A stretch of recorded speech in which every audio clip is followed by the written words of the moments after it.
ಆಚಾರ್ಯ ಮಧ್ಯಮಂ ಅಸ್ಮದಾಚಾರ್ಯ ಪರ್ಯಂತಾಂ ವಂದೇ ಗುರು ಪರಂಪರಾಂ ವಂದೇ ಗುರು ಪರಂಪರಾಂ. ಸದ್ಗುರು ಸಿದ್ಧಾರೂಢರ ಹಾಗೂ ಗುರುನಾಥಾರೂಢರ ದೇವ ಪಾದ ಕಮಲಗಳಲ್ಲಿ ಹರಿಮಿಡಿದು ಹಾಗೂ ತಮ್ಮೆಲ್ಲರ ದಿವ್ಯ ಹೃದಯದಲ್ಲಿ ಪರಿಶೋಭನಾಗಿರ್ತಕ್ಕಂಥ ಪರಾತ್ಪರ ಶಿವನಿಗೆ ವಂದಿಸಿ ಇವತ್ತಿನ ಯಾವ ಭಗವದ್ಗೀತೆಯ 2 ಶ್ಲೋಕಗಳನ್ನು ಕುರಿತು ವಿಶ್ವ ವೇದಾಂತ ಪರಿಷತ್ನಲ್ಲಿ ಚಿಂತನೆಗೆ ಇಟ್ಟುಕೊಂಡಂತ ವಿಷಯಗಳನ್ನು ಕುರಿತು ಇಲ್ಲಿವರೆಗೆ ನಾವು ಎಲ್ಲ ಅಭ್ಯಾಸ ಮಾಡ್ತಾ ಬಂದಿದ್ವಿ. ಹಾಗೆ ಇವತ್ತಿನ ದಿವಸ ನಾವು ಸ್ಥಿತಪ್ರಜ್ಞನ ಲಕ್ಷಣಗಳ ಬಗ್ಗೆ ವಿಶೇಷವಾಗಿ ಭಗವದ್ಗೀತೆಯ 16ನೇ ಶ್ಲೋಕ ಕುರಿತು 2ನೇ ಅಧ್ಯಾಯದ 16ನೇ ಶ್ಲೋಕ ಕುರಿತು ನಾಸತೆ ವಿದ್ಯತೆ ಭಾವ ಅನ್ನುವಂಥದ್ದು ನೋಡ್ಕೊಂತ ಬಂದೆ. ನಾಸತೆ ವಿದ್ಯತೆ ಭಾವ ನ ಭಾವ ವಿದ್ಯತೆ ಸತ ಅಸತ ಭಾವ ನ ವಿದ್ಯತೆ ನ ಭಾವ ವಿದ್ಯತೆ ಸತ ಸತ ಅಭಾವ ನ ವಿದ್ಯತೆ. ಅದು ಯಾವಾಗಲೂ ಅಭಾವ ಆಗುದಿಲ್ಲ. ಯಾವುದು ಸತ್ತು ಅಸತ್ತು ಯಾವಾಗಲೂ ಭಾವ ರೂಪದಿಂದ ಇರೋದಿಲ್ಲ. ನ ಅಸತ್ ವಿದ್ಯತೆ ಭಾವ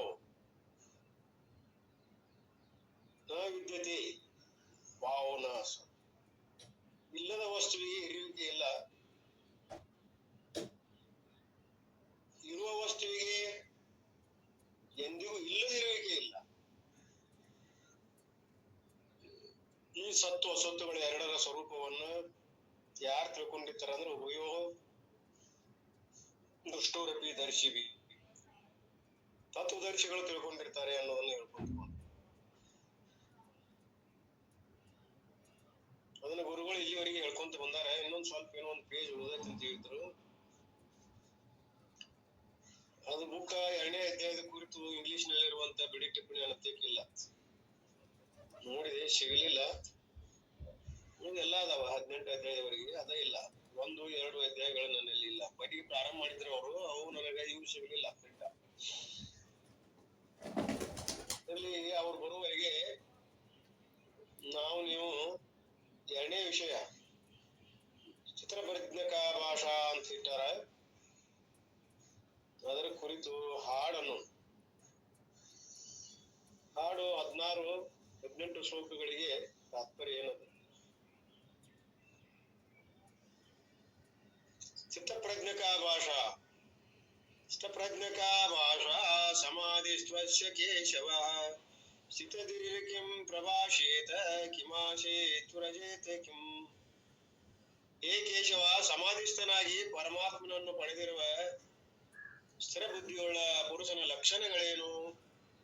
ಸ್ಥಿರ ಬುದ್ಧಿಯುಳ್ಳ ಪುರುಷ ಹೇಗೆ ಮಾತಾಡುತ್ತಾನೆ, ಹೇಗೆ ಕುಳಿತುಕೊಳ್ಳುತ್ತಾನೆ, ಹೇಗೆ ನಡೆಯುತ್ತಾನೆ? ಕನ್ನಡದೊಳಗ ಅದರ ಭಾವವನ್ನು ಯಾರು ಸ್ಥಿತ ಪ್ರಜ್ಞೆ ಕೃಷ್ಣ ಯಾವ ತೆರದೋಳಿರುವನೋ, ಯಾವ ತೆರದಿ ನಡೆವನವನೋ, ಯಾವ ತೆರದಿ ನುಡಿವನೋ. ಹೀಗೆ ಕನ್ನಡನು ಯಾವ ತೆರದಾಗ ಅದನ, ಹೆಂಗ್ ನಡೀತಾನ, ಹೆಂಗ್ ನುಡಿತಾನ, ಹೆಂಗ್ ಕುಂಡಿರ್ತಾನ. ಪ್ರಜಾತಿ ಯದಾ ಕಾಮಾನ್ ಸರ್ವಾನ್ ಪಾರ್ಥ ಮನೋಗತಾನ್ ಆತ್ಮನ್ನೇವ ಆತ್ಮನಾ ತುಷ್ಟ ಸ್ಥಿತ ಪ್ರಜ್ಞಸ್ತದೋಚ್ಯತೆ. ಭಗವಂತ ಹೇಳಿದ, ಎಲೆ ಅರ್ಜುನ, ಈ ಪುರುಷ ಮನುಷ್ಯನಿರುವ ಎಲ್ಲ ಕಾಮನೆಗಳನ್ನು ಸಂಪೂರ್ಣವಾಗಿ ತ್ಯಾಗ ಮಾಡಿ ಆತ್ಮನಿಂದ ಆತ್ಮನಲ್ಲಿ ಸಂತುಷ್ಟನಾಗಿರುವಾಗ ಅವನಿಗೆ ಸ್ಥಿತ ಪ್ರಜ್ಞ ಅಂತಾರೆ. ಮನದೊಳಿರುವ ಸಕಲ ಕಾಮಗಳನ್ನು ತೊರೆಯುವ ಆತನು ತನ್ನ ಮನಸ್ಸಿನೊಳಗೆ ತಾನೇ ಶಾಂತಿ ಪಡೆಯುವ ಆತನು ಅಂದ ಭಗವಂತ. ಅರ್ಥಾತ್ ಯಾವ ಪುರುಷ ಮನಸ್ಸಲ್ಲಿರುವಂತ ಎಲ್ಲಾ ಕಾಮನೆಗಳನ್ನ ಸಂಪೂರ್ಣವಾಗಿ ತ್ಯಾಗ ಮಾಡಿ ಆತ್ಮನಿಂದ ಆತ್ಮ ಆತ್ಮನಲ್ಲಿಯೇ ಸಂತುಷ್ಟನಾಗಿರುವಾಗ ಅವನಿಗೆ ಸ್ಥಿತ ಪ್ರಜ್ಞ. ಇಲ್ಲಿ ಮನದೊಳಿರುವ ಸಕಲ ಕಾಮಗಳನ್ನು ತೊರೆಯುವಾಗ ಮನುಷ್ಯ ಪುರುಷ ಮನಸ್ಸಲ್ಲಿರುವ ಎಲ್ಲ ಕಾಮನೆಗಳನ್ನು ಸಂಪೂರ್ಣ ತ್ಯಾಗ ಮಾಡಬೇಕು. ಆತ್ಮನಿಂದ ಆತ್ಮನಲ್ಲಿ ಸಂತುಷ್ಟನಾದಾಗ ಸ್ಥಿತ ಪ್ರಜ್ಞೆ. ದುಃಖೇಶು ನಿಗ್ಧಮನಃ ಸುಖೇಶು ವಿಗತ ಸ್ಪೃಹ ವೀತರಾಗ ಭಯ ಕ್ರೋಧ ಸ್ಥಿತದಿರ್ಮುನಿರುಚ್ಯತೆ. ದುಃಖ ಬರಲು ಮರುಗನವನು ಯಾವ ಸುಖವ ಬಯಸನು, ಮೋಹ ಭೀತಿ ಕೋಪವಿಲ್ಲದವನೇ ಸ್ಥಿತ ಪ್ರಜ್ಞನು. ಹೀಗೆ ಸಂಸ್ಕೃತದಲ್ಲಿಯ ಶ್ಲೋಕಗಳನ್ನ ಕನ್ನಡದಲ್ಲಿ ಅನುವಾದ ಮಾಡಿ ಪುಣ್ಯಾತ್ಮರು ಹೇಳಿಕೊಟ್ಟಾರ. ಅವನ್ ಮೊದಲು ಒಂದ್ಸಲ ಎಲ್ಲ ಓದ್ಬಿಡ್ತೀನಿ, ನಂತರ ಒಂದೊಂದು ನೋಡು. 3ನೇ ಶ್ಲೋಕ. ಅಶುಭದಲ್ಲಿ ಕುಗ್ಗನವನು ಶುಭವು ಬರಲು ಹಿಗ್ಗನು, ವೇಷಮೋಹಗಳನ್ನು ತೊರೆದು ಅಚಲನಾಗಿ ಪಡೆವನು. 5. ಇಂದ್ರಿಯಗಳೆಲ್ಲವನ್ನು ಅಚಲ ಬುದ್ಧಿ ಯೋಗಿಯೋ ಆಮೆದಿಹ ಮುದುಡುವಂತೆ ವಿಷಯದಿಂದ ಸೆಳೆವನು. ಎಲ್ಲ ತಿಳಿತದ ನೋಡ್ರಿ ಕನ್ನಡದಾಗ. ಬಾಯ ವಿಷಯವು ಅಳಿಯಬಲ್ಲದು ನಿರಾಹಾರದಿಂದಲೇ, ವಿಷಯ ವಾಸನೆ ಕುಗ್ಗಲಾರದು ಆತ್ಮದರ್ಶನವಿಲ್ಲದೆ. ಎಂದೂ ಸಾಧ್ಯ ಇಲ್ಲ ವಿಷಯ ವಾಸನೆ ಹೋಗುವುದು ಆತ್ಮದರ್ಶನ ಇಲ್ಲದೆ. ಆದರೂ ಕೂಡ ಜ್ಞಾನಿ ದಾರಿ ತಪ್ತನೆಯಾಗಿ ಜ್ಞಾನಿ ಮನುಜ ಮನಸ್ಸಿನಿಂದ ಯತ್ನ ಮಾಡುತ್ತಿದ್ದರು, ಮಂಗ ಇಂದ್ರಿಯಗಳು ಮಡವಿಗಳು. ಬೇಕಾದಷ್ಟು ಪ್ರಯತ್ನ ಮಾಡಿ ನೀನು ಇವೊಂದು ಅದಾವಲ್ಲ ಮಂಗ ಇಂದ್ರಿಯಗಳು ಒಳ್ಳೆ ಮೊಳಗೆ ಓದ್ಬಿಡ್ತಾವ, ಮೊಡವಿಗೆ ಕೇಳಿ ಬಿಡ್ತಾವ. ಹಾಗಾದ್ರೆ ಏನ್ ಮಾಡ್ಬೇಕು? ಇಂದ್ರಿಯಗಳನ್ನು ಗೆದ್ದು ನನ್ನ ನೆನೆಯುತ್ತಿರುವನು, ಅವುಗಳನ್ನು ಜಯಿಸಿದವನೇ ಅಚಲ ಬುದ್ಧಿ ಯೋಗಿಯೋ. ಅದಕ್ಕೆ ಒಂದು ಕೆಲಸ ಮಾಡು, ಶಮದ ಮಾಮ ಸಾಧಿಸು.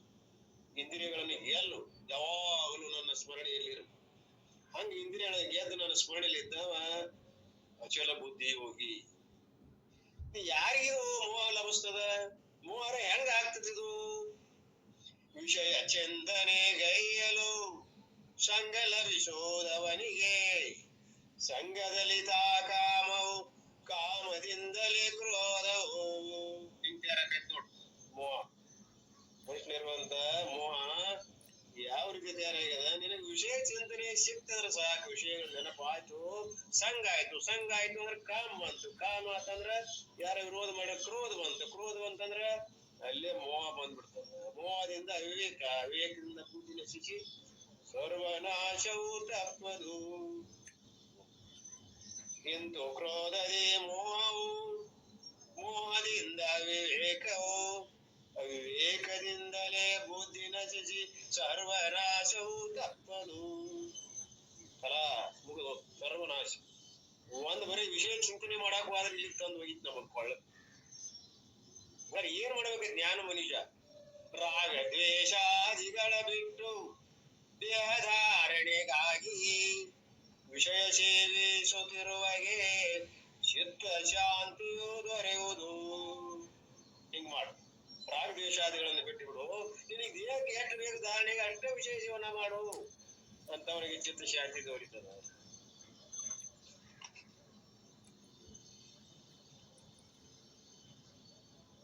ಮಾಯವಾಗೋದೆಲ್ಲ ದುಃಖವು, ಹಿಂಗ್ ಮಾಡಿದ್ದಂದ್ರ ಮಾಯವಾಗೋದೆಲ್ಲ ದುಃಖವು ಚಿತ್ತ ಶುದ್ಧಿಯು ದೊರೆಯಲು. ಎಲ್ಲ ದುಃಖ ಹೋಗ್ಬಿಡ್ತದೆ, ಚಿತ್ತ ಶುದ್ಧಿ ಆಗ್ಬೇಕು. ಲಭಿಸಿದಂತೆ ಶುದ್ಧಿಯು ಸ್ಥಿರತೆ ಬುದ್ಧಿಗೆ ದೊರೆಯುವುದು. ಬುದ್ಧಿ ಸ್ಥಿರ ಆಗಿಬಿಡ್ತದೆ ಚಿತ್ತ ಶುದ್ಧಿ ಆತ, ಸಮಸ್ಯೆನೇ ಇಲ್ಲ. ಆದ್ರೆ ಇದನ್ನ ಬಿಟ್ಟು ಏನಾದ್ರೂ ಮಾಡಕ್ ಹೋದ್ರಿ ಕೆಲಸ ತಪ್ಪು. ಸ್ಥೈರ ನರನಿಗೆ ಬುದ್ಧಿ ಇರದು, ಭಾವನೆಯುತ ದೂರವು. ಇಂಥ ನರನಿಗೆ ಶಾಂತಿ ಸಿಗದು, ಶಾಂತಿ ಇರದೆ ಸುಖವು ಎಂತು.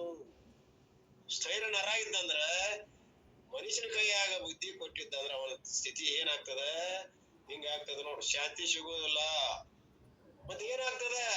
ಚಲಿಸುವೇಂದ್ರಿಯಂಗಳಂತೆ ನರನ ಮನವು ಚಲಿಸುತ್ತೆ, ಸೆಳೆಯುವುದವನ ಬುದ್ಧಿಯನ್ನು ಗಾಳಿ ನಾವೇನಂತೆ. ಸೆಳ್ಕೊಂಡು ಹೋಗ್ಬಿಡ್ತದ. ಇಂದ್ರಿಯೊಳಗ ಕೂಡ ಅವನ ಮನಸ್ಸು ಇಂದ್ರಿಯಗಳನ್ನು ತಗೊಂಡು ಬುದ್ಧಿ ಹತೋಟಿಗಳನ್ನು ತಗೊಂಡು ಗಾಳಿ ಹೆಂಗ ನಾವು ಚಲಿಸ್ಕೊಂಡು ಹೋಗತ್ತೆ ಹಂಗ ಹೋದ ಮುಳುಗಿಸ್ಬಿಡ್ತದ. ಏನ್ ಮಾಡ್ಬೇಕು? ಇಂದ್ರಿಯಂಗಳನ್ನು ವಿಷಯ ಮೋಹದಿಂದ ಸೆಳೆವೆನು, ಸೆಳೆದು ವಶದೋಳಿಡಲು ಪಾರ್ಥ ಅವನ ಸ್ಥಿತ ಪ್ರಜ್ಞನು. ನೋಡ್, ಇಂಥವ್ ಸ್ಥಿತ ಪ್ರಜ್ಞೆ ಅಂತ. ಅವ್ ಯಾವ ಸಾಧ್ಯಕೈತಿದು? ಇಂದ್ರಿಯಗಳನ್ನ ವಿಷಯ ಮೋಹದಿಂದ ಸೆಳೆದು ತನ್ನ ವಶದೊಳಗೆ ಇಟ್ಟುಕೊಂಡು ತನ್ನ ಇದ್ರೊಳಗೆ ಇದ್ದ ಅಂದ್ರೆ ಅವ ಸ್ಥಿತ ಪ್ರಜ್ಞೆ. ಅವ್ ಹೆಂಗಿರ್ತಾನೆ? ಸಕಲ ಜೀವಿಗಳಿಗೆ ರಾತ್ರಿ ಇವುದು ಹಗಲು ಯೋಗಿಗೆ, ಸಕಲ ಜೀವಿಗಳಿಗೆ ಹಗಲು ಇವುದು ರಾತ್ರಿ ಯೋಗಿಗೆ. ಅವ್ ಹಿಂಗಿರ್ತಾನ. ಜೀವಿಗಳಿಗೆ ರಾತ್ರಿ ಇದ್ದಾಗ ಅವ ಹಗಲು ಇರ್ತದ, ಆತ್ಮಚಿಂತನೆ ಇರ್ತಾನ. ಜೀವಿಗಳಿಗೆ ವಿಷಯದೊಳಗೆ ಹಗಲಿರ್ತದ, ಅವಾಗ ಆತ್ಮಚಿಂತನೆಯಿಂದ ಇವುದು ರಾತ್ರಿ ಯೋಗಿಗೆ. ಹೀಗೆ ಅವನ ಸ್ಥಿತಿಗತಿಗಳನ್ನು ಹೇಳ್ತಾರೆ. ಅವನಲ್ಲಿ ಏನ್ ಬದಲಾವಣೆ ಆಗದ? ಸಾಗರವು ಸೇರಿದು ಬಹುಮುಖದಿ ನೀರು, ಚಲಿಸದದು ತಾ ಮರ್ಯಾದೆ ಬಿಡದು. ಮರ್ಯಾದೆ ಬಿಡುದಿಲ್ಲ. ಸಾಗರದೊಳಗ ಎಷ್ಟ ನದಿಗಳ ಬಂದು ಸೇರಿದ್ರು ಕೂಡ ಸಾಗರ ಶಾಂತಿ. ಹೀಗೆ 18 ಶ್ಲೋಕಗಳ ಕನ್ನಡದಲ್ಲಿ ಇಲ್ಲಿವರೆಗೆ ಭಾವದಿಂದ ನಾನು ಹೇಳಿದೆ. ಅದನ್ನ ಗುರುಗಳು ಯಾವ ರೀತಿ ಹೇಳ್ತಾರ, ನಾಮದಾರ ಗುರುಗಳು ಬಂದ್ ಕೂಡಲೇ ಹೇಳ್ರಿ. ನಾನು ಭಗವದ್ಗೀತಾ ಶ್ಲೋಕಗಳ ಪ್ರಾರಂಭ ಅಂತಿರಲ್ಲ, ಅದ್ರ ಅನ್ನು ಬದ್ಲಿ ನನ್ನ ಸ್ಥಿತಪ್ರಜ್ಞದ ಶ್ಲೋಕಗಳನ್ನ ಹೇಳೇನಿ ಕನ್ನಡದಲ್ಲಿ. ನಿಮಗ ಸಂಸ್ಕೃತದಲ್ಲಿ ಬೇಕಾದ್ರೆ ಅಲ್ಲಿ ಓದ್ಬಹುದು. ಸ್ಥಿತಪ್ರಜ್ಞದ ಭಾಷೆ 18 ಶ್ಲೋಕಗಳನ್ನು ಹೇಳ್ಬಹುದು. ಅವು ಸಂಸ್ಕೃತ ಆಗಿರೋದ್ರಿಂದ ಅವನ್ನ ಕನ್ನಡದೊಳಗೆ ನಿಮಗೆ ತಿಳಿವಾಗಿ ಆನಂದವಾಗಿ ನಾನು ಓದಿದ್ದೀನಿ. ಈ ಗುರುಗಳು ಬಂದ್ರ ನೋಡ್ರಿ. ಹಲೋ,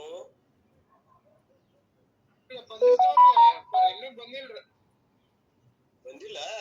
ಬರ್ತೆ ಬಂದಿದ್ರು. ಹಂಗಾರೆ ಅವ್ರು ಹೇಳಿದಂತ ವಿಷಯ ನಾಸತೆ, ಅದನ್ನ ಒಂದ್ ಪೇಜ್ ಓದ್ರಿ ಅಂದಿದ್ರು.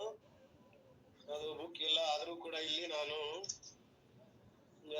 ಶಂಕರಾನಂದ ಟ್ರಸ್ಟ್ ಅನ್ನುವಂಥವ್ರು ಬಹಳ ಚೆನ್ನಾಗಿ ಬರ್ದಾರೆ. ಅದನ್ನ ಒಂದು ಪೇಜ್ 1.5 ಪೇಜ್ ಅದ, ಓದ್ಬಿಡ್ತೀನಿ. ಎಲ್ಲರಿಗೂ ಆನಂದ. ಓದ್ರಿ, ಹೋದ್ರೆ ಮತ್ತ ಅವ್ರು ಬಂದೂ ಇಲ್ಲ. ಹೋದ್ರ ಇಂಪಾರ್ಟೆಂಟ್ ಅಂತ ಹೇಳ್ಯಾರ. ಅದೇ ಈ ಅಧ್ಯಾಯದ ಸೆಂಟರ್ ಪಾಯಿಂಟ್. ಅದನ್ನೊಂದು ಸರಿಯಾಗಿ ತಿಳ್ಕೊಂಡ್ಬಿಟ್ರೆ ಎಲ್ಲಾ ತಿಳಿದಂಗ ಆಗ್ತದ ಅನ್ನುವಂತ ವಿಷಯ ಗುರುಗಳು ಹೇಳಿದ್ದಾರೆ. ಸಾಧ್ಯ ಆದ್ರೆ ನೀವು ಓದ್ರಿ. 1 ಪೇಜ್ 1.5 ಪೇಜ್ 2 ಪೇಜ್ ಓದೋದ ನಾ ಬಂದ್ರ ನಾವು ಓದ್ತೀನಿ ಅಂತ ಹೇಳ್ಯಾರ.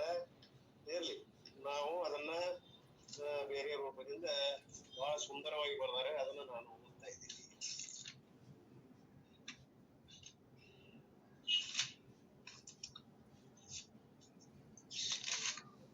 ಹದಿನಾರನೇ ಶ್ಲೋಕ.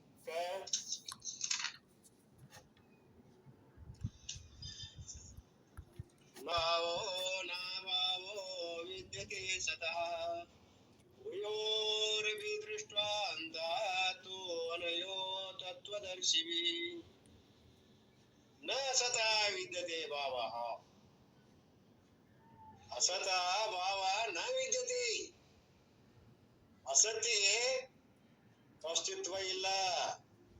ಭಾವ ನ ವಿದ್ಯತೆ, ಅಸ್ತಿತ್ವನೇ ಇಲ್ಲ ಅದಕ್ಕೆ. ಅಸತ್ಗ ಇಲ್ಲ, ಅದಕ್ಕ ಇಲ್ಲದು. ಮತ್ತು ಸ್ವತಃ ಅಭಾವನ ವಿದ್ಯತೆ, ಸತ್ತಿಗೆ ಅಭಾವನೂ ಇಲ್ಲ. ಈ ಪ್ರಕಾರ ಎರಡೂ ತತ್ವಗಳನ್ನ ಜ್ಞಾನಿಗಳಾದವರು ತಿಳಿದಿರ್ತಾರೆ. ಅಜ್ಞಾನಿಗಳಿಗೆ ಆಗೋದಿಲ್ಲ. ಏನು? ಅಸತ್ ವಸ್ತುವಿಗೆ ಅಸ್ತಿತ್ವ ಇಲ್ಲ, ಸದ್ವಸ್ತುವಿಗೆ ಅಭಾವ ಇಲ್ಲ. ಈ 2 ಪ್ರಕಾರದ ತತ್ವ ಸಿದ್ಧಾಂತಗಳನ್ನ ಅಜ್ಞಾನಿಗಳು ತಿಳಿದಿರೋದಿಲ್ಲ. ಆದ್ರೆ ತಿಳಿದವ್ರು ಯಾರು ಅಂದ್ರೆ ತತ್ವಜ್ಞಾನಿಗಳು. ಅವ್ರು ಕಲ್ತ್ಕೊಂಡಿರ್ತಾರೆ. ಅದೇ ವಿಷಯವನ್ನ ಇಲ್ಲಿ ನಾವು ಮಧುಸೂದನ ಸರಸ್ವತಿ ಸ್ವಾಮಿಗಳು ಬರದಾರಂತ. ಅದ್ರ ಬಗ್ಗೆ ಟೀಕೆ ಬಹಳ ಚೆನ್ನಾಗಿ ಬರದಾರ. ಅದನ್ನ ಇಲ್ಲಿ ಹೇಳ್ಯಾರ. ಅಸತ್ತಿಗೆ ಭಾವವಿಲ್ಲ. ಭಾವ ಅಂದ್ರೇನು? ಇರುವಿಕೆ. ಅಭಾವ ಅಂದ್ರ ಇಲ್ಲದಿರುವಿಕೆ. ಇನ್ನು ಸತ ಅಭಾವ ನೈವೇದ್ಯತೆ ಅಂದ್ರ ಸತ್ತಿಗೆ ಅಭಾವವಿಲ್ಲ. ಈ ಶ್ಲೋಕದ ಈ ಪ್ರತಿಪದಾರ್ಥದ ಅರ್ಥಾತ್ ಈ ಶ್ಲೋಕದ ಅರ್ಥ ಏನು? ಮೂರು ದೇಶಗತ, ಕಾಲಗತ, ವಸ್ತುಗತ ಪರಿಚ್ಛೇದಗಳದಾವು. ಮೂರು ವಿಧವಾದ ಪರಿಚ್ಛೇದಗಳದಾವು, ಹಂತಗಳದಾವು. ಒಂದು ಕಾಲದಿಂದ ಅಂತಿದ್ದಂತ ವಸ್ತುಗಳದಾವು, ಹಾಗೂ ವಸ್ತುಗಳಿಂದ ಅಂತುಗಳದಾವ. ದೇಶಗತ, ಕಾಲಗತ, ವಸ್ತುಗತ ಪರಿಚ್ಛೇದಗಳದಾವ. ಇಲ್ಲಿ ಅದು ಅಸತ್. ಯಾವ ದೇಶ ಕಾಲಗಳಿಂದ ಪರಿಚ್ಛೇದಗಳವ ಅದಕ್ಕೆ ಅಸತ್ ಅಂತ ತಿಳಿಸ್ಕೊತಾವ. ಈ ರೀತಿ ಜಗತ್ತಿನಲ್ಲಿರ್ತಕ್ಕಂಥ ಎಲ್ಲಾ ವಸ್ತುಗಳು ಇವೆಲ್ಲವೂ ಆದಿ ಅಂತ ಉಳ್ಳಗಳದಾವ, ಪರಿಚ್ಛೇದಗಳು ಉಳ್ಳವದಾವ, ಮಿತಿ ಉಳ್ಳಗಳದಾವ. ದೇಶಗತ ಪರಿಚ್ಛೇದ ಎಂದ್ರೇನು? ಒಂದು ಸ್ಥಳದಲ್ಲಿರುವ ವಸ್ತು ಅದೇ ಕಾಲದಲ್ಲಿ ಮತ್ತೊಂದು ಸ್ಥಳದಲ್ಲಿರುವುದು. ಈ ಒಂದು ಜಗದೊಳಗಿದ್ದಂತ ವಸ್ತು ಅಲ್ಲಿ ಬೇರೆ ಕಡೆ ಇರ್ತದ, ಇದನ್ನ ಬಿಟ್ಟು ಮತ್ತೊಂದ್ ಕಡೆ ಇರಬಹುದು. ಅರ್ಥಾತ್ ಈ ದೇಹವೇ ಮೊದಲಾದವು ಇಲ್ಲದಾವ್. ನಾವೆಲ್ಲರೂ ಇಲ್ಲಿ ಕುಂತೀವಿ, ನೀವೆಲ್ಲ ಒಂದ್ ಕಡೆ ಕುಂತೇವಿ, ಮತ್ತೊಂದ್ ಕಡೆ ಇದೇವೆ ನಾವು. ನಾ ಇದ್ದಲ್ಲಿ ನೀವಿದ್ದೀರೇನು? ಇಲ್ಲ. ನೀವಿದ್ದಲ್ಲಿ ನಾ ಇಲ್ಲ. ದೇಶಗತ ಪರಿಚ್ಛೇದ. ಇನ್ನು ಕಾಲಗತ ಪರಿಚ್ಛೇದ ಅಂದ್ರೆ ಜನನ ಮರಣಗಳು ಉಳ್ಳದ್ದು. ಒಂದು ಕಾಲದಲ್ಲಿದ್ದು ಮತ್ತೊಂದು ಕಾಲದಲ್ಲಿ ಇಲ್ಲದಿರುವುದು. ನಾವ್ ಹಿಂದಿದ್ದೇವೇನು ಹುಟ್ಟುದಕ್ಕಿಂತ ಮೊದಲ? ಇಲ್ಲ. ಮುಂದಿರ್ತೇವೇನು? ಇಲ್ಲ. ಹಾಗೆ ನಿದ್ರೆಯಲ್ಲಿ, ಸ್ವಪ್ನದಲ್ಲಿ ನಾವು ಜಾಗೃತದಲ್ಲಿ ತೋರ್ಬಹುದು, ಆದ್ರೆ ಗಾಢ ನಿದ್ರೆಯಲ್ಲಿ ನಾವು ಇಲ್ಲವಿಲ್ಲ. ಒಂದು ಕಾಲದಲ್ಲಿ ಇದ್ದು ಒಂದು ಕಾಲದಲ್ಲಿ ಇಲ್ಲ. ಇದು ಕಾಲಗತ ಪರಿಚ್ಛೇದ. ಹೆಂಗ ಘಟ ಹುಟ್ಟಕ್ಕಿಂತ ಮೊದಲು ಇರ್ಲಿಲ್ಲ, ಒಡೆದ ನಂತರ ಇರುವುದಿಲ್ಲ, ಹೀಗೆ. ಇನ್ನು ವಸ್ತುಗತ ಪರಿಚ್ಛೇದ ಅಂದ್ರ ಒಂದು ವಸ್ತುವಿನಂತೆ ಮತ್ತೊಂದು ವಸ್ತು ಇಲ್ಲ. ಯಾಕೆ? ಈ ಸಂಸಾರ ಎಷ್ಟರಿಂದ ಕೂಡಿದ? ಸಜಾತಿ, ವಿಜಾತಿ, ಸ್ವಗತ ಭೇದದಿಂದ, ಮೂರು ಭೇದದಿಂದ ಕೂಡಿದ. ಹೆಂಗ್ ಮೂರು ಭೇದಗಳದಾವು? ನಮ್ಮಂತೆ ನೀವು ಅದಿರೇನೋ? ಇಲ್ಲ. ಒಬ್ಬ ಮನುಷ್ಯನಂತೆ ಮತ್ತೊಬ್ಬ ಮನುಷ್ಯ ಇದ್ದಾನೆ. ಅಂದ್ರ ಜಾತಿ ಒಂದೇ, ಧರ್ಮಗಳು ಬೇರೆ ಬೇರೆ. ಧರ್ಮಗಳು ಒಂದದಾವ, ಜಾತಿ ಮನುಷ್ಯ ಜಾತಿ ಒಂದದ, ಧರ್ಮ ಬೇರೆ ಬೇರೆ. ನಿಮ್ಮ ಧರ್ಮ, ನನ್ನ ಧರ್ಮ ಬೇರೆ ಬೇರೆ. ಅರ್ಥಾತ್ ಮನುಷ್ಯನಂತೆ ಮತ್ತೊಬ್ಬ ಮನುಷ್ಯನಿದ್ದಾನೆ ಅಂದರೆ ಅವನೇ ಬೇರೆ, ಇವನೇ ಬೇರೆ. ಇದು ಸಜಾತಿಯ ಭೇದ. ಮನುಷ್ಯನಿಗೆ ಇವನಿಗೆ ವಿರುದ್ಧವಾಗಿರುವಂತ, ಬೇರೆ ಆಗಿರುವಂತ ವೃಕ್ಷಾದಿಗಳು ಯಾವ ಗಿಡ ಮರಗಳಿರೋದಾವ, ಬೇರೆ ಅದಾವ, ಇವನಿಗಿಂತ ಬೇರೆ ಅದಾವ, ಅವು ವಿಜಾತಿ ಭೇದ. ಸ್ವಗತ, ಅವನಲ್ಲಿ ಇರ್ತಕ್ಕಂಥ ಸ್ವಗತ, ಅವನು ಹೊಂದಿರುವಂತ ಭೇದಗಳು, ಅವನಲ್ಲಿ ಹೊಂದಿರುವಂತ ಯಾವ ಕೈ, ಕಾಲು, ಮುಖ ಇವೆಲ್ಲ ಅದಾವಲ್ಲ ಭೇದ, ಸ್ವಗತ. ಪ್ರಪಂಚದಲ್ಲಿರುವ ಎಲ್ಲಾ ನಾಮರೂಪ ವಸ್ತುಗಳು ಸಜಾತಿಯ, ವಿಜಾತಿಯ, ಸ್ವಗತ ಭೇದಗಳಿಂದ ಕೂಡಿಕೊಂಡ, ಅವು ಅಸತ್ತು. ಹಾಗಾದರೆ ಅವು ನೋಡುತ್ತಿದ್ದಂತೆ ಇಲ್ಲದಾಗುತ್ತವೆ. ಇವುಗಳನ್ನು ಆಶ್ರಯಿಸಿದವರು ಇದುವರೆಗೆ ಯಾರು ಉದ್ಧಾರ ಆಗಿಲ್ಲ. ಈ ತೋರಡಿರತಕ್ಕಂತ ವಿಷಯ ವಸ್ತುಗಳನ್ನ ಏನಾದ್ರೂ ಅಭದ್ರವಾದ ವಸ್ತುಗಳನ್ನ ನಾವು ನಂಬಿಕೊಂಡು ಕುಂತೀವಿ ಅಂದ್ರೆ ನಮಗ ಇರುವಿಕೆ ನಮಗ ಹೋಗ್ತದ. ಸ್ವಭಾವದವ ಎಲ್ಲ ನಾಶದಾವ, ಅನಾತ್ಮದಾವ, ದೃಶ್ಯದಾವ, ಸ್ವತಂತ್ರ ಇಲ್ಲ, ಸರ್ವತ್ರ ಅನುಗತ ಆಗಿಲ್ಲ. ಆದ್ದರಿಂದ ಯಾವುದಾದೊಂದು ಕಾಲದಲ್ಲೇ ಆಗಲಿ, ದೇಶದಲ್ಲೇ ಆಗಲಿ, ವಸ್ತುವಿನಲ್ಲೇ ಆಗಲಿ ಈ ಪ್ರಪಂಚಕ್ಕೆ ನಿಷೇಧವೇ ಇರುವುದು. ಹೇಗೆಂದ್ರೆ ಘಟ ಉತ್ಪತ್ತಿ ಪೂರ್ವ ಕಾಲದಲ್ಲಿ ಹಾಗೂ ನಾಶಾನಂತರದಲ್ಲಿ ಇಲ್ಲ. ತನ್ನ ಅಧಿಕರಣವನ್ನು ಬಿಟ್ಟು ಎಲ್ಲಾ ದೇಶದಲ್ಲಿಯೂ ಮತ್ತು ಘಟಾದಿ ವಸ್ತುಗಳಲ್ಲಿಯೂ ಘಟವಿಲೆಂಬ ನಿಷೇಧವೇ ಇರ್ಬೋದು. ಒಂದಿದ್ದಾಗ ಮತ್ತೊಂದಿಲ್ಲ. ಆದ್ರೆ ಸದ್ವಸ್ತು ಹೆಂಗದ? ಸರ್ವತ್ರ ಅನುಗತ ಅದ. ಅನೇಕ ವಸ್ತುಗಳು ಬೇರೆ ಬೇರೆ ಇದ್ರ ಅಲ್ಲಿರ್ತಕ್ಕಂತ ಯಾವ ಇರುವಿಕೆ, ಇದಂ ಘಟ ಇದೆ, ಪಟ ಇದೆ, ಅವನಿದ್ದಾನೆ, ಇದು ಇದೆ, ಹಿಂಗೆ ಇರುವಿಕೆ ಏನದಲ್ಲ ಅದು ಅನುಗತ ಅದ. ಆದ್ರ ನಾಮರೂಪಗಳು ಒಂದರಂತೆ ಮತ್ತೊಂದಿಲ್ಲ, ಅವು ವಿಚಾರ ಇದಾವ. ಅಲ್ಲಿರುವಂತ ಸದ್ರೂಪದ ಒಂದೇ ಅದ. ಯಾವ ವಸ್ತುವಿನಲ್ಲಿಯೂ ಎಂದಿಗೂ ನಿಷೇಧ ಆಗುವುದಿಲ್ಲ ಇರುವಿಕೆ. ಸತ ಅಭಾವನ ವಿದ್ಯತೆ. ಆ ಸತ ಅನ್ನುವಂತಹದಲ್ಲ ಇರುವಿಕೆ, ಅದು ಅಭಾವ ಎಂದೂ ಆಗುವುದಿಲ್ಲ. ಅಭಾವ ನ ವಿದ್ಯತೆ ಅಂದರೆ ಸದ್ವಸ್ತುವಿಗೆ ಇಲ್ಲದಿರುವಿಕೆ ಎಂಬುದು ಸಂಭವಿಸುವುದಿಲ್ಲ. ಸದ್ವಸ್ತು ತ್ರಿವಿಧ ಪರಿಚಯ ರಹಿತವಾದ ವಸ್ತು. ಅದು ಸದ್ವಸ್ತು ಹೆಂಗದ, ಎಲ್ಲಾ ಕಾಲ ಎಲ್ಲಾ ದೇಶ ಎಲ್ಲಾ ವಸ್ತುಗಳಲ್ಲಿ ಅನುಗತ ಆಗ್ಯದ. ಆದ್ರ ಆ ವಸ್ತುಗಳದಾವಲ್ಲ ನಾಮರೂಪಗಳಿಂದ ಕೂಡಿದ್ದು, ಅವು ಒಂದು ಕಾಲದಲ್ಲಿ ಇದ್ದು ಮತ್ತೊಂದು ಕಾಲದಲ್ಲಿ ಇರುವುದಿಲ್ಲ. ಘಟ ಇದ್ದಿದ್ದು ಮುಂದೆ ನಾಶ ನಂತರ ಇಲ್ಲ, ಮೊದಲು ಇಲ್ಲ, ನಡುಮಧ್ಯ ಇದ್ದದ್ದು ಅದೇನದ ತೋರ್ತದೆ ಅಂದ್ರೆ ಅದ ಖರೆ ಏನು? ಅದು ಅಸತ್ತದ, ಅದಕ್ಕೂ ಇರುವಿಕೆ ಇಲ್ಲ. ಎರಡೂ ಕಾಲದಲ್ಲಿ ಇಲ್ಲದ್ದು ಮಿಥ್ಯ ಆಗ್ತದ, ನಡುವ ಐತಿ ಅಂದ್ರೆ ಅದು ಮಿಥ್ಯ ಅದ. ಹೀಗೆ ನಾವು ತಿಳ್ಕೋಬೇಕು ಅಂತ. ಹಾಗೆ ಇಲ್ಲಿ ಸದೇವ ಸಂವೇದನ ಕ್ರಿಯಾಸಿ, ಇದು ವೃತ್ತಿಗೆ ಗೋಚರವಾಗುವ ಅವ್ಯಕ್ತದಿಂದ ಹಿಡಿದು ಸಕಲ ನಾಮರೂಪಾತ್ಮಕವಾದಂತ ಜಗತ್ತು, ಇದು ತೋರುವ ಮೊದಲು ಸದ್ವಸ್ತು ಒಂದೇ ಇತ್ತು. ಇದು ಶ್ರುತಿಯಿಂದ ಗೊತ್ತಾಗ್ತದ. ಸದ್ವಸ್ತು ಈ ಸೃಷ್ಟಿ ಉತ್ಪತ್ತಿ ಆಗುವುದಕ್ಕಿಂತ ಮೊದಲು ಒಂದೇ ಇತ್ತು ಅಂತ ಹೇಳ್ತದ ಶ್ರುತಿ. ಸತ್ಯವ ಆಸಿತ್ ಅಂತ ಹೇಳ್ತದ, ನಾವು ನಂಬೇಕಾಗ್ತದ. ಕುಂಬಾರದಾರ ಇಲ್ಲೋ ಅಲ್ಲಿ ಘಟ ಮಾಡೋದಕ್ಕಿಂತ ಮೊದಲ, ಕುಂಬಾರ ಘಟವನ್ನು ಮಾಡೋದಕ್ಕಿಂತ ಮೊದಲು ಮಣ್ಣಿತ್ತು. ಆ ಕುಂಬಾರಕ್ಕಿಂತ ಮೊದಲ ಮಣ್ಣೈತಿ. ಘಟವಾದ ಮೇಲೆ, ಅದು ಘಟ ಆದ್ಮೇಲೆ ಅದ್ರೊಳಗ ಗಡಿಗೆಯಲ್ಲಿರುವಂತದ್ದು ವ್ಯಾಪಿಸಿರುವಂತದ್ದು ಅದು ಮಣ್ಣ. ಘಟದ ಒಡೆದು ಹೋದ ನಂತರ ಆಮೇಲೆ ಉಳಿಯುವುದು ಯಾವುದು? ಅದು ಮಣ್ಣೆ. ಆದ್ದರಿಂದ ಮಣ್ಣು ಸತ್ತು, ಗಡಿಗೆ ಮತ್ತು ಘಟ ಇವು ಅಸತ್ತು.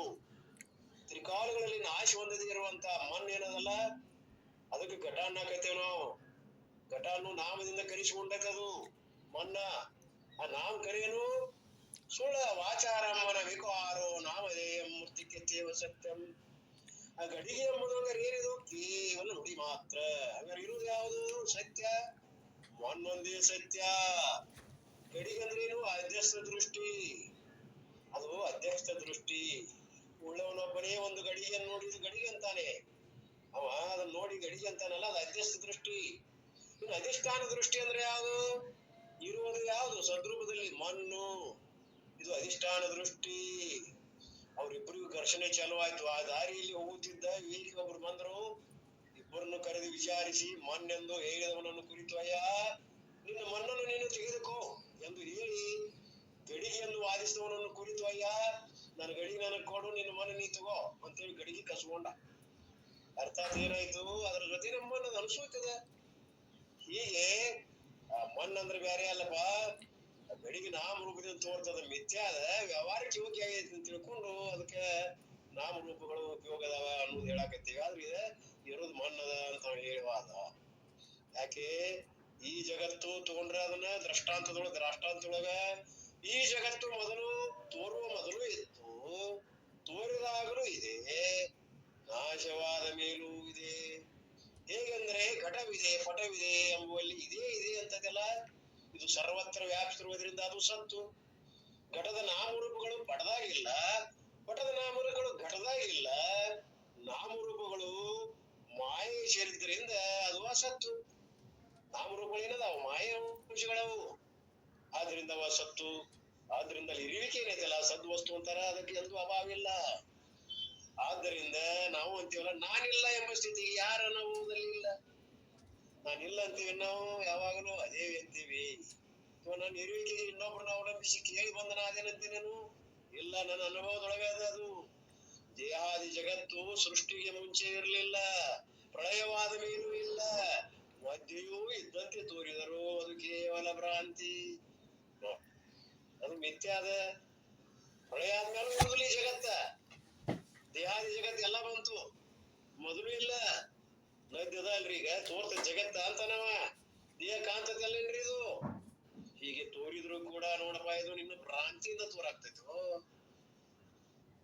ಅದಾವಂತೆ ಚ ನಾಸ್ತಿ ವರ್ತಮಾನೇ ಅಪಿ ತತ್ತಥಾ. ಅಂದರೆ ಆದಿಯಂತಿಗಳಲ್ಲಿ ಯಾವುದು ಇರುವುದಿಲ್ಲ, ಅದು ವರ್ತಮಾನ ಕಾಲದಲ್ಲಿ ಇಲ್ಲವೆಂದೇ ತಿಳಿಯಿರಿ. ಮೊದಲು ಮತ್ತು ಕೊನೆಗೆ ಯಾವ ಇರುವುದಿಲ್ಲ, ಇರುವಿಕೆ ಇರುವುದಿಲ್ಲ. ಈ ಒಂದು ಮಧ್ಯಕಾಲದಲ್ಲಿ ಅಂದ್ರೆ ವರ್ತಮಾನ ಕಾಲದಲ್ಲಿ ಅದು ಇಲ್ಲ ಅಂತ ತಿಳಿಯಿರಿ. ಆದ್ರಿಂದ ಈ ಜಗತ್ತು ಅಸತ್ತು, ಇದು ಸದ್ವಸ್ತುವಿನ ಅನುಗ್ರಹದಿಂದ ಆಶ್ರಯದಿಂದ ತೋರ್ತದ.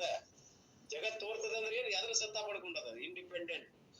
ಇದು ತನ್ನದೇ ಆದಂತ ಅಸ್ತಿತ್ವ ಇಲ್ಲ. ಆ ಸದ್ರೂಪದ ಒಂದಿಟ್ಟು ಅಂಶ ತಗೊಂಡದ, ಅಸತ್ತದ ಒಟ್ಟು ತಗೊಂಡದ. ಇದು ಎರಡರ ನಡುವೆ ಡಿಪೆಂಡೆಂಟ್, ಅವಲಂಬಿತವಾದಂತ ಅಸ್ತಿತ್ವದ ಇದಕ್ಕ. ಆದ್ದರಿಂದ ಈ ಜಗತ್ತು ಅಸತ್ತದ. ಹೇಗೆಂದರೆ ಮಂದಂಧಕಾರದಲ್ಲಿ ಹಗ್ಗವನ್ನು ನೋಡಿದವ ಇದು ಹಾವು, ಇದು ಹೂವಿನ ಮಾಲೆ, ಇದು ದಂಡ, ಇದು ನೀರಿನ ಕೋಡಿ, ಹೀಗೆ ಅನೇಕ ವಿಧವಾಗಿ ಕಲ್ಪನೆ ಮಾಡ್ತೀವಿ ನಾವು. ಮಂದಂಧಕಾರದ ಹಗ್ಗ ಬಿದ್ದ ಹಾವು ಬಿದ್ದದ, ಇದು ಹಗ್ಗ ಬಿದ್ದದ, ಅವರವ್ರ ಭಾವಕ್ಕೆ ತಕ್ಕಂತೆ ಅವರಿಗೆ ಅಲ್ಲಿ ಆಗ್ತದ ಭ್ರಾಂತಿ. ಒಬ್ಬಿಗೆ ಹೂವಿನ ಮಾಲೆ, ನೀರಿನ ಕೋಡಿ, ದಂಡ ಹಿಂಗೆಲ್ಲ ಕಾಣ್ತಾವ, ಕಲ್ಪಿಸ್ತಾರ. ಆದರೆ ಅವರೆಲ್ಲರ ಕಲ್ಪನೆ ಉಂಟಾಗಬೇಕಾದ್ರೆ ಸದ್ರೂಪವಾದ ಹಗ್ಗ ಬರಬೇಕಲ್ಲವೇ? ಅವ್ರು ಏನಾರ ಕಲ್ಪನೆ ಹೇಳ್ಕೊಳ್ಳಿ ತಮ್ಮ ಭವನಾನುಸಾರ, ಅಲ್ಲಿ ಅಧಿಷ್ಠಾನ ಇರ್ಬೇಕಲ್ಲ. ಯುದ್ಧನಾದ ತೋರ್ತದ, ನಿರಧಿಷ್ಠಾನದಲ್ಲಿ ಅದು ತೋರುವುದಿಲ್ಲ, ಅಧಿಷ್ಠಾನದಲ್ಲಿ ಅದು ಕಲ್ಪನೆಯಲ್ಲಿ ತೋರ್ತದೆ. ಆದ್ದರಿಂದ ಕಲ್ಪನೆ ಉಂಟಾಗಬೇಕಾದ್ರೆ ಸದ್ರೂಪವಾದಂತ ಹಗ್ಗಬೇಕು. ಹಗ್ಗವೇ ಇಲ್ಲದಿದ್ದರೆ ಕಲ್ಪನೆಗೆ ಅವಕಾಶ ಎಲ್ಲಿ ಹಾಕಿತ್ತು? ಆದ್ದರಿಂದ ಪ್ರತಿ ವಸ್ತುವಿನಲ್ಲಿರುವ ಇದೇ ಇದೇ ಇದೇ ಇದೆ ಎಂಬ ಇರುವಿಕೆ ಅದು ಯಾರು? ಸದ್ರೂಪವಾದ ಬ್ರಹ್ಮವೇ ಆಗಿದೆ. ಇಂಥ ಸದ್ವಸ್ತುವಿಗೆ ಏನು ಇಲ್ಲದಿರುವಿಕೆ ಎಂದೂ ಇಲ್ಲ, ಪ್ರಳಯವಾದರೂ ಇಲ್ಲ. ಆದರೆ ಅಜ್ಞಾನದಿಂದ, ಅಂದರೆ ಇಂಥ ಸದ್ವಸ್ತುವಿನ ಜ್ಞಾನವಿಲ್ಲದೆ ಇರುವುದರಿಂದ ಈ ದೇಹಾದಿ ಸಕಲ ಪ್ರಪಂಚ ನಮಗೆ ಸ್ವಪ್ನದಂತೆ ತೋರುತ್ತದೆ. ಆದರೆ ಸ್ವಪ್ನ ಜಗತ್ತು ಹೇಗೆ ಸುಳ್ಳು, ಹಾಗೆ ಎಚ್ಚರದ ಜಗತ್ತು ಸುಳ್ಳು. ಹೇಗಂದ್ರೆ ಸ್ವಪ್ನ ಬೀಳುವ ಮೊದಲು ಕನಸಿನ ಪ್ರಪಂಚ ಇಲ್ಲ, ಸ್ವಪ್ನ ಹೋಗಿ ಎಚ್ಚರವಾದ ಮೇಲೂ ಸ್ವಪ್ನ ಪ್ರಪಂಚ ಇಲ್ಲ, ಸ್ವಪ್ನ ತೋರಿದ ಕಾಲದಲ್ಲಿ ಅದು ನಿಜವಾಗಿದೆ ಅದನ್ನು ಇಲ್ಲ, ನಿಜವಾಗಿರದೆ ಕೇವಲ ಮಾನಸಿಕ ಕಲ್ಪನೆ. ನೋಡಿ, ಮಧ್ಯದಲ್ಲಿ ತೋರುವಂತ ಸ್ವಪ್ನಕ್ಕೆ ಇರುವಿಕೆ ಐತೇನು? ಇಲ್ಲ. ಅದು ಬೀಳೋಕ್ಕಿಂತ ಮೊದಲು ಇಲ್ಲ, ಯಾತ್ರೆ ಇತ್ತಾಗ ಬಿದ್ದ ನಂತರ ಗಾಢ ನಿದ್ರೆ ಐತೈತಿ, ಮತ್ ಈಗಾರ ಐತನದು ಅದು ಸುಳ್ಳದ. ಹಾಗೆ ಜಗತ್ತಿನ ಇಟ್ಕೊಡ್ರಿ ನೀವು. ಹಂಗ ಅವಿದ್ಯಾದಿಂದ ಇದೆಲ್ಲ ಕಾಣಾಗ್ತದ, ಭ್ರಾಂತಿ ಅದ. ಇಲ್ಲಿ ಅವಿದ್ಯೆ ಅಂದ್ರೆ ಏನು? ತಮೋಗುಣ. ಎಚ್ಚರದ ಜಗತ್ತು ಸಹ ಒಂದು ಕಾಲದಲ್ಲಿ ಇದ್ದು ಮತ್ತೊಂದು ಕಾಲದಲ್ಲಿ ಇಲ್ಲ. ಈ ಎತ್ತರ ಜಗತ್ತು ಐತನ್ ಕಾಯಮ, ಕನಿಷಿಗೆ ಹೋತದು, ಕನಿಷಿಗೆ ಬರುವುದ, ಮುಂದ್ ನಿದ್ರೆಗೆ ಹೋದ್ರೆ ಅದು ಇಲ್ಲ. ಅದಕ್ಕೆ ಒಂದು ಕಾಲದಲ್ಲಿ ಇದ್ದು ಮತ್ತೊಂದು ಕಾಲದಲ್ಲಿ ಇಲ್ಲದು ಎತ್ತರ ಜಗತ್ತು. ಇದು ಸಹ ಕನಸಿನ ಲೋಕದಂತೆ ಮಿಥ್ಯಾನ, ಇದು ಕರೆ ಅಂತ ತಿಳ್ಕೊಂಡು ಕೂತೀವಿ ನಾವು. ಎತ್ತರ ಜಗತ್ತಿಗೆ ಅಷ್ಟೊಂದು ಕಿಮ್ಮತ್ ಕೊಟ್ಟಿವಿ ನಾವು. ಸ್ವಪ್ನಕ್ಕೆ ಒಂದ್ ಸ್ವಲ್ಪ ಕಾಲಾವಶಯ ಐತಿದು ಹಿತನಾಮಕ ನಾಡಿಗೆಯಲ್ಲಿ. ಇದಕ್ಕೆ ಎರಡಷ್ಟು ಇಲ್ಲ. ಇದಕ್ಕ ಸದ್ರೂಪವಾದ ಆತ್ಮನೊಬ್ಬನೇ ಸತ್ಯ ಎಂದು ದೃಢವಾಗಿ ನಿಶ್ಚಯಿಸಿಕೊಳ್ಳಿ. ಇಲ್ಲಿಗೆ ಈ ಶ್ಲೋಕದ ಪೂರ್ವಾರ್ಧ ವಿವರಣೆ ಪೂರ್ತಿ ಮುಗಿಯಿತು. ಇನ್ನ ಉತ್ತರಾರ್ಧದಲ್ಲಿ ಬರ್ತದ ನೋಡ್ರಿ. ಉತ್ತರಾರ್ಧದಲ್ಲಿ ಯಾವುದು? ಉಭಯೋರಪಿ ಅಂತ ಐತಿ ನೋಡ್ರಿ. ಏನು? ಉಭಯೋ ಅಪಿ ದೃಷ್ಟ ಅಂತಃ ತು ಅನುಯೋ ತತ್ವದರ್ಶಿವಿ. ಅರ್ಥಾತ್ ಇಲ್ಲಿ ಎರಡರ ತತ್ವವನ್ನ ಯಾರು ತಿಳಿದಿರ್ತಾರ? ಜ್ಞಾನಿಗಳಾದವರು ತಿಳ್ಕೊಂಡಿರ್ತಾರೆ. ಈ ಎರಡು ತತ್ವಗಳನ್ನು ಅನ್ನೋದು ಸ್ವಲ್ಪ ಅದ್ರ ಬಗ್ಗೆ ಹೇಳ್ತಾರೆ. ಅದನ್ನೊಂದ್ ಸ್ವಲ್ಪ ಓದಿ, ಒಂದು ಪ್ಯಾರ ಅದ, ಅದನ್ನ ಮುಗಿಸ್ಬಿಡು. ಈ ಎರಡು ಪದಗಳು ಯಾವ? ಅನಯೋ ಅಂದ್ರೆ ಎರಡು, ಯಾವ? ಸತ್ ಮತ್ತು ಅಸತ್ಗಳು ಎರಡು. ಅಂತ ಅಂದ್ರೆ ನಿರ್ಣಯವನ್ನ, ಇವುಗಳ ನಿರ್ಣಯವನ್ನ, ಸತ್ ಅಸತ್ಯಗಳ ನಿರ್ಣಯವನ್ನ. ಅರ್ಥಾತ್ ಉಭಯೋ ಅನಯೋ ಅಂದ್ರೆ ಉಭಯೋ, ಆ ಸದಸತ್ವಗಳ ಉಭಯವನ್ನ, ಅಂತವನ್ನ, ನಿರ್ಣಯವನ್ನ ತತ್ವದರ್ಶಿವಿ, ತತ್ವವನ್ನು ಸಾಕ್ಷಾತ್ಕಾರ ಮಾಡಿಕೊಂಡವರು. ದೃಷ್ಟ ನೋಡಿದವರಾಗಿರ್ತಾರೆ, ತಿಳಿದವರಾಗಿರ್ತಾರೆ. ಇದರ ಅರ್ಥ ದೂರದಲ್ಲಿರುವ ವಸ್ತುಗಳನ್ನು ಕುರಿತು ತತ್ ಪದವನ್ನು ಉಪಯೋಗಿಸುವುದುಂಟು. ಏನೋ ಒಂದ್ ಸ್ವಲ್ಪ ದೂರ ಒಂದು ವಸ್ತು ಐತೆ ಅಂದ್ರೆ ಅದಕ್ಕೆ ತತ್ ಅಂತೇವೆ. ಅದು ದೂರದ ವಸ್ತುಗಳಿರ್ಬೇಕಾದ್ರೆ ಅದು ಅಂತೀವಿ, ಸಮೀಪದಲ್ಲಿರುವುದಕ್ಕೆ ಇದು ಅಂತೀವಿ. ಅದಕ್ಕೆ ಅದು ಅಂದ್ರೆ ತತ್. ಹಾಗಾದ್ರೆ ತತ್ ಪದಕ್ಕೆ ಲಕ್ಷಾರ್ಥವಾದಂತ ಪರಮಾತ್ಮ ಎಷ್ಟು ದೂರ ಇದ್ದಾನೆ ಅಂತ ಕೇಳಿದ್ರೆ, ತತ್ ಪದಕ್ಕೆ ಲಕ್ಷಾರ್ಥ ಯಾರಾದ್ರ? ಪರಮಾತ್ಮದಾನೆ. ಅವ ಎಷ್ಟು ದೂರದಾನ ಅಂತ ನಿಮ್ಮನ್ನು ಕೇಳಿದರೆ, ಅವ ಸ್ಥೂಲ ಸೂಕ್ಷ್ಮ ಮತ್ತು ಕಾರಣ ದೇಹಗಳಿಗಿಂತ ದೂರದಾನ. ನಾವು ಸ್ಥೂಲ ಮತ್ತು ಒಳಗಿರುವಂತ ಸೂಕ್ಷ್ಮ ಅವಿದ್ಯೆ ಅನ್ನುವಂತ ಕಾರಣ ದೇಹ ಇವೆಲ್ಲವುಗಳಿಂದ ಆಚೆದಾನ ಅಂದ್ರೆ ದೂರದಾನ ಅಂತ ಅರ್ಥ. ಅಥವಾ ಇನ್ನೊಂದು ಪಂಚಕೋಶಗಳಿಂದ ಅತೀತದಾನ ಅಂತ ಹೇಳ್ರಿ. ಅಥವಾ ಇನ್ನು ಸ್ಥೂಲ ದೇಹ, ಇಂದ್ರಿಯ, ಪ್ರಾಣ, ಮನಸ್ಸು, ಬುದ್ಧಿ ಇವುಗಳ ಆಚೆ ಆಚೆಗೆ ಇದ್ದಾನೆ, ದೂರಿದ್ದಾನೆ.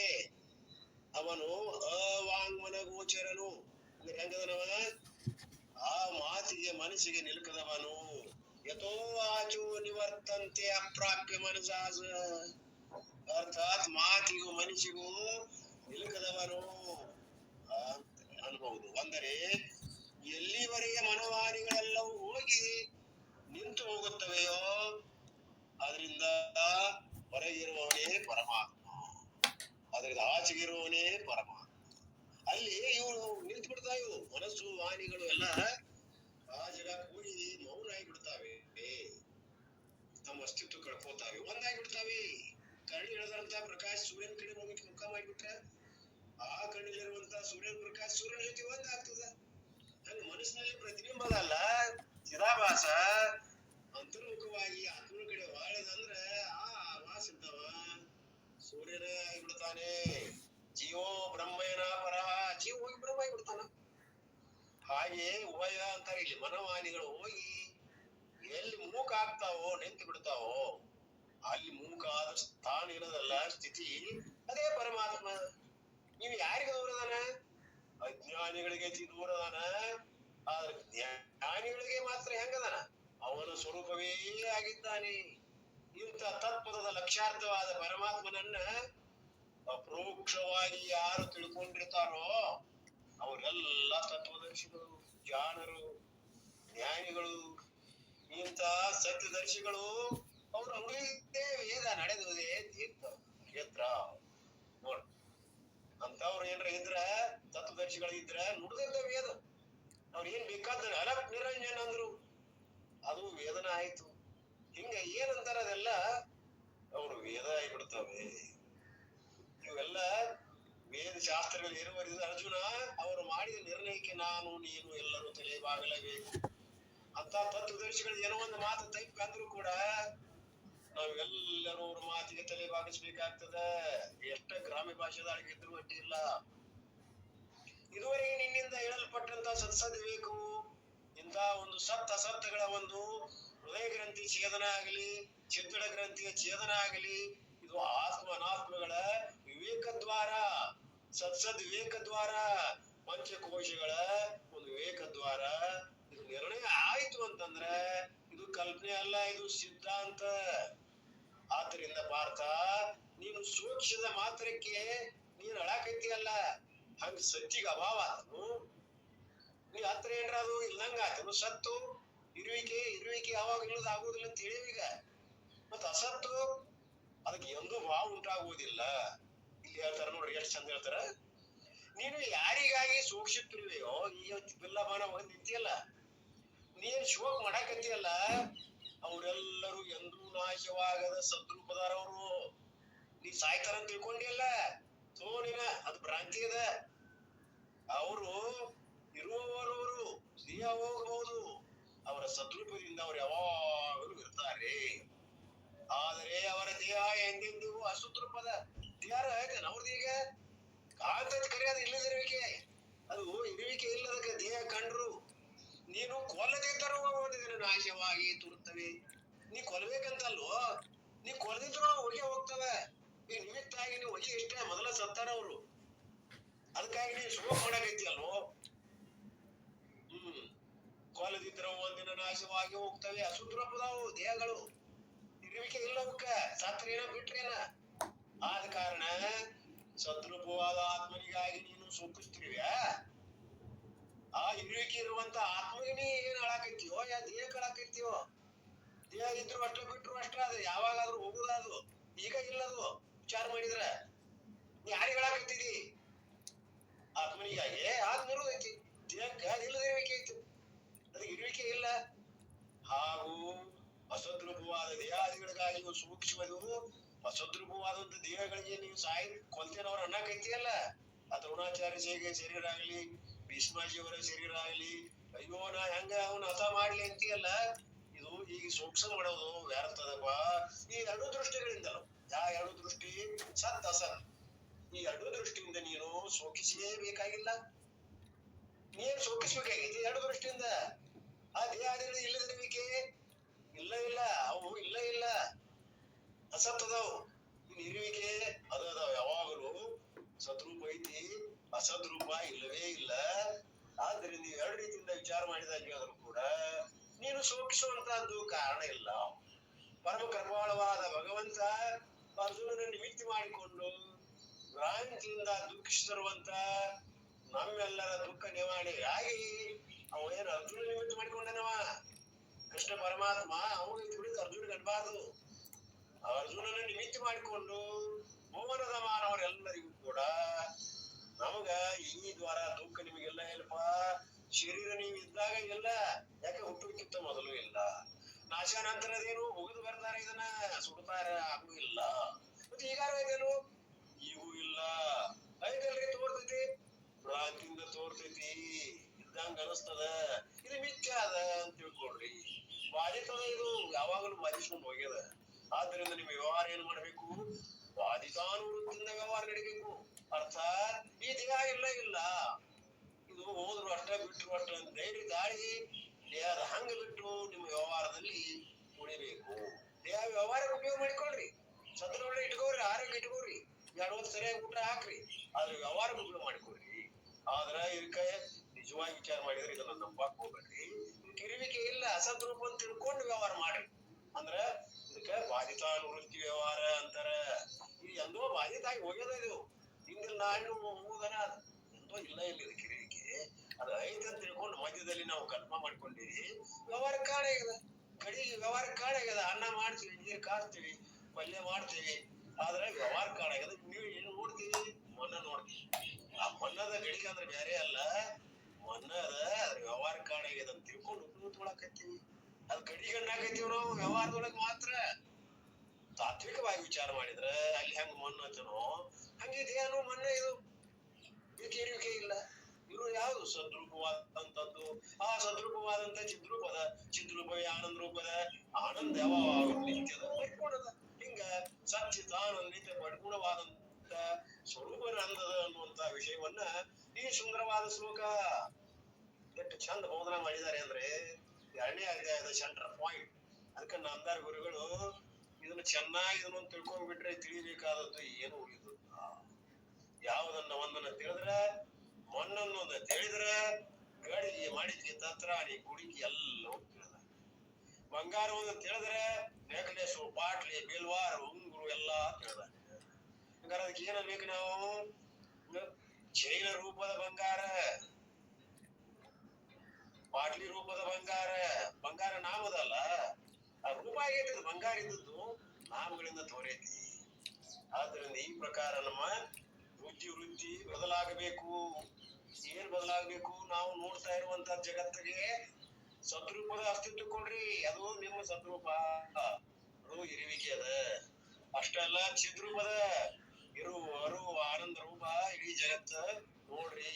ನಿಮ್ಗೆ ಏನ್ ನೋಡಿದ್ರು ಕೂಡ ದೃಷ್ಟಿ ಜ್ಞಾನವನ್ನು ಕೃತ್ವ ಬ್ರಹ್ಮಮಯ ಪಶ್ಯೆ. ಎಲ್ಲಿ ನೋಡಿದ್ರೆ ಅಲ್ಲ ನೀನೇ ನಿನ್ನ ಅರ್ಥ ಏನು ಅಸ್ತಿತ್ವವೇ ಇಲ್ಲ. ಎಲ್ಲಾ ಭಾವಗಳು ನಿನ್ನ ಎಲ್ಲ ಏನ್ ಕಾಣ್ತದೆಲ್ಲ ನಿನ್ನ ಸ್ವರೂಪದ ತಿಳ್ಕೊಂಡು ವ್ಯಾಪಕ ಭಾವದಿಂದ, ವಿಶ್ವ ವ್ಯಾಪಕ ಭಾವದಿಂದ ಅವನನ್ನೇ ನೋಡುವಂತದ್ದು ಕಾಣ್ರಿ. ಏನ್ ನೋಡಿದ್ದು ಬ್ರಹ್ಮ, ಅನುಭವಿಸುವುದು ಬ್ರಹ್ಮ, ಉಣ್ಣುವುದು ಬ್ರಹ್ಮ, ನಡೆ ನುಡಿ ಎಲ್ಲ ನೋಟಗಳಲ್ಲಿ ಅದ ತುಂಬಿರಬೇಕು. ಸರ್ವಾತ್ಮಕ ಭಾವ ಉಪದೇಶ ಅಂತಾರೆ. ಅರ್ಥಾತ್ ಯುಗಪತ್ ಸೃಷ್ಟಿ ಏನದಲ್ಲ ಒಳಗಿಂದ ಹೊರಗೆ ತೋರಿಯದ. ಆನಂದವೇ ಹೊರಗೆ. ಆನಂದಾದಿಮಾನಿ ಭೂತಾನಿ ಏನ ಜಯ ಐತಿ.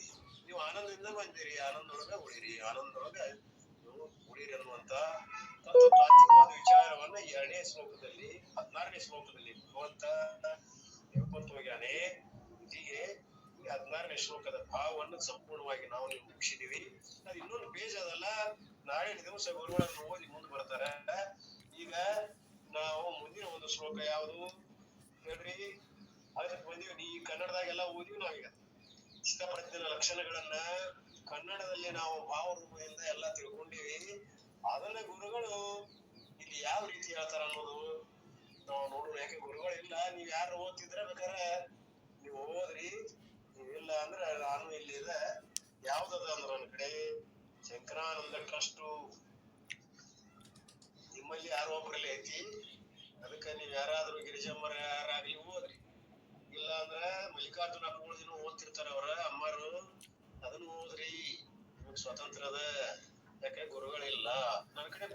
ಇಲ್ಲ